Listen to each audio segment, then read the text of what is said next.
Hello everyone, இந்த video நம்ம பார்க்க போகிறது டெர்மினல் வெலாசிட்டின்னு சொல்ல ரொம்ப சிம்பிளான கான்செப்ட் தான். இது ஆக்சுவலாக 5 மார்க் கொஸ்டின்ல கேட்பாங்க. உங்களுக்கு ப்ராக்டிக்கல் இருக்கு.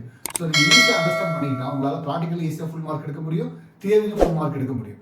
அதுக்கு முன்னாடி சேனல் சப்ஸ்கிரைப் பண்ணிடுங்க, லைக் பண்ணுங்க. வாங்க டாபிக் உள்ள போகலாம்.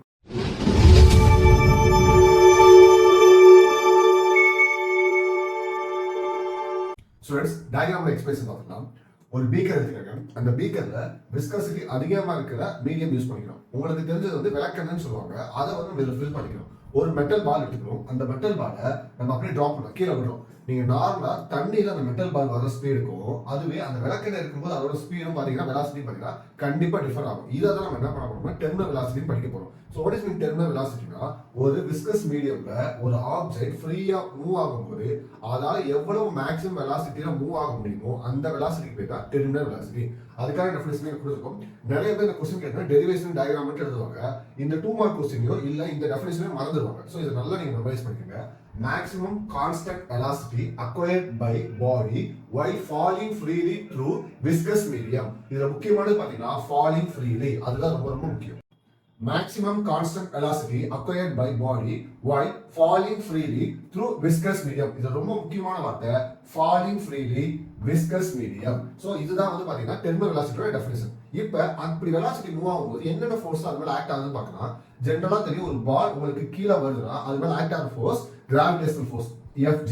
நம்ம நியூட்டன் தேர்ட் லாஸ் இருக்கு. ஒவ்வொரு ஆக்ஷனுக்கு அதோட ரியாக்ஷன் இருக்கும். அப்போ ஒவ்வொரு ஃபோர்ஸுக்கும் அதுக்கு அப்போசிட் ஃபோர்ஸ் இருக்கும். அப்ப ஒரு பால் கீழே வருதுன்னா அப்ப மேல போறதுக்கு ஒரு ஃபோர்ஸ் இருக்கு. அதுதான் பயான்சி ஃபோர்ஸ் இல்லைன்னா அப்ட்ரஸ்ட் ஃபோர்ஸ் சொல்லுவோம். அதுதான் யூன்னு மென்ஷன் பண்ணிருக்கோம். ஓகே, இப்போ இதெல்லாம் தாண்டி இங்க இருக்க விஸ்கஸ் மீடியம் இந்த ஆப்ஜெக்ட் மேல ஒரு ஃபோர்ஸை கிரியேட் பண்ணும். விஸ்காசிட்டி என்ன அர்த்தம்னா, ஒரு ஆப்ஜெக்ட் மூவ் ஆகுறத ஸ்டாப் பண்றதுக்கு பேர் தான் விஸ்காசிட்டின்னு சொல்லுவாங்க. அப்போசிட் மூவ்மெண்ட்னு சொல்லுவாங்க. அப்ப இந்த பால் கீழே போக ட்ரை பண்ணுதா, அப்ப இதை ஸ்டாப் பண்ணணும்னா ஃபோர்ஸ் எப்படி கொடுக்கணும்? ஆப்போசிட்டா கொடுக்கணும், மேல தான கொடுக்கணும். அப்ப அப்படி கிரியேட் ஆன ஃபோர்ஸ் தான் விஸ்கஸ் ஃபோர்ஸ், Fv ன்னு சொல்லிருக்காங்க. அப்ப அப்படி இருந்து உங்களுக்கு ஆப்ஜெக்ட் கீழே போகுதா, அப்ப என்ன அர்த்தம் பாத்தீங்கன்னா gravitational force is equal to sum of upthrust force plus viscous force அப்படின்னு எழுதிக்கலாம். So Fg equal u plus Fv. இப்போ இதுக்கான ஃபார்முலா நம்ம என்னன்னு பார்த்தோம்னா, ஃபர்ஸ்ட் கிராவிடேஷனல் ஃபோர்ஸோட formula F is equal to ma. இங்க கிராவிடேஷனல் ஃபோர்ஸ்னால mg. ஓகே, இங்க பாத்தீங்கன்னா விஸ்கஸ் மீடியம் சேம் தான். ஆனா உள்ள போற பாலோட மாஸ் வெயிட் வந்து சேஞ்ச் ஆக அதோட ஸ்பீடும் வெலாசிட்டியும் சேஞ்ச் ஆகுமா, அப்ப நம்ம மாஸோட வேல்யூ கண்டுபிடிக்கணும். இந்த எக்ஸ்பெரிமெண்ட்ல ரொம்ப இம்பார்ட்டன்ட் ஃபேக்டர் எதுனா மாஸ் தான் சொல்லுவேன். ஏன்னா விஸ்கஸ் மீடியம் ஒண்ணுதான், அதுல நீங்க டிஃபரெண்ட் டைப் ஆஃப் மாஸ் இருக்கிற மெட்டல்ஸை போறீங்க. அப்ப மாஸ் அதிகமா இருக்குது, கொஞ்சம் அதிகமா ஸ்பீடா மூவ் ஆகுமா, வெலாசிட்டி அதிகமா இருக்குமா, அப்ப இங்க மாஸோட வேல்யூ தான் நம்ம கண்டுபிடிக்கணும். அப்ப மாஸோட வேல்யூ எப்படி கண்டுபிடிக்கலாம்னு பாத்தீங்கன்னா, இந்த விஸ்கஸ் மீடியம்னா என்ன அர்த்தம் பாத்தீங்கன்னா, நார்மலா இருக்க வாட்டரோட அதுக்கு டென்சிட்டி அதிகமா இருக்கும். அப்ப டென்சிட்டி யூஸ் பண்ணி நம்ம மாஸ் கண்டுபிடிக்கணும். அப்ப டென்சிட்டியோட ஃபார்முலா, டென்சிட்டி சிம்பல் ரோன்னு வச்சுக்கலாம், மாஸ் பை வால்யூம். ஓகேங்களா? இப்போ எனக்கு மாஸ் வேணும். அப்ப m equal to rho v. இங்க v னா வால்யூம், நான் கேபிட்டல் V போட்டுருக்கேன். சாரி, இந்த வால்யூம் சொல்றது எதை மீன் பண்ணுதுன்னு பாத்தீங்கன்னா, இந்த மெட்டல் பாலோட வால்யூமா. மெட்டல் பால் என்ன ஷேப்ல இருக்கு? ஸ்பெரிக்கல் ஷேப்ல இருக்கா? அப்ப வால்யூம் ஆஃப் ஸ்பெரிக்கல் என்னன்னு சொல்லலாம்? m equal to rho 4/3 pi r cube. அப்ப இந்த m ஓட வேல்யூ இங்க சப்ஸ்டிட்யூட் பண்ணுங்க. Fg equal 4/3 pi r cube rho.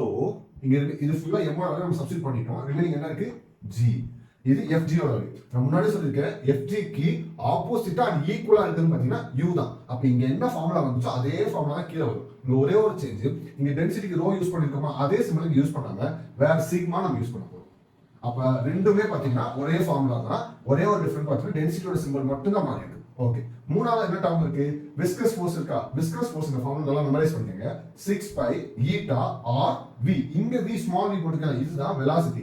இங்க என்ன வெலாசிட்டி கண்டுபிடிக்க போறோம்? டெர்மினல் வெலாசிட்டியா? டெர்மினல் வெலாசிட்டியோட சிம்பல் என்னது? vt. அப்ப அத அப்படியே மென்ஷன் பண்ணிக்கங்க. அப்ப இந்த மூணு ஃபார்முலா நமக்கு தெரிஞ்சா போதும், இந்த டெரிவேஷன் ஈஸியா முடிச்சிடலாம். சோ இப்போ இந்த வேல்யூ நீங்க சப்ஸ்டிட்யூட் பண்ணுங்க. Fg வேல்யூ என்னது? 4/3 pi r cube rho g. Next 4/3 pi r cube sigma g plus 6 pi eta r pt. நாம கண்டுபிடிக்க வேண்டியது இது மட்டும் தான் கண்டுபிடிக்கணும். அப்ப ரிமைனிங் எல்லாம் இந்த பக்கம் கொண்டு வந்துரும். இந்த மூணுலயுமே காமனா என்ன இருக்குன்னு பாருங்க, பை இருக்கா? கேன்சல் பண்ணிருங்க.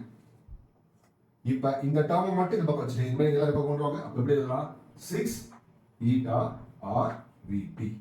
ஒவ்வொரு ஸ்டெப்பா எழுதுங்க, அவசரப்பட வேணாம், ஏன்னா இது கன்ஃபியூஸ் பண்ணிடும். ஸோ ஃபர்ஸ்ட் எழுதிக்கங்க 4/3 r cube rho g.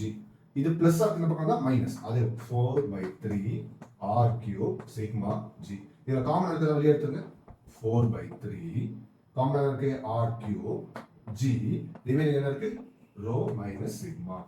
Okay, இப்போ எனக்கு என்ன இருக்குன்னு பாத்தீங்கன்னா லெஃப்ட் சைடுல 6 eta r vt. எனக்கு vt மட்டும் அப்படியே வச்சுக்கோங்க.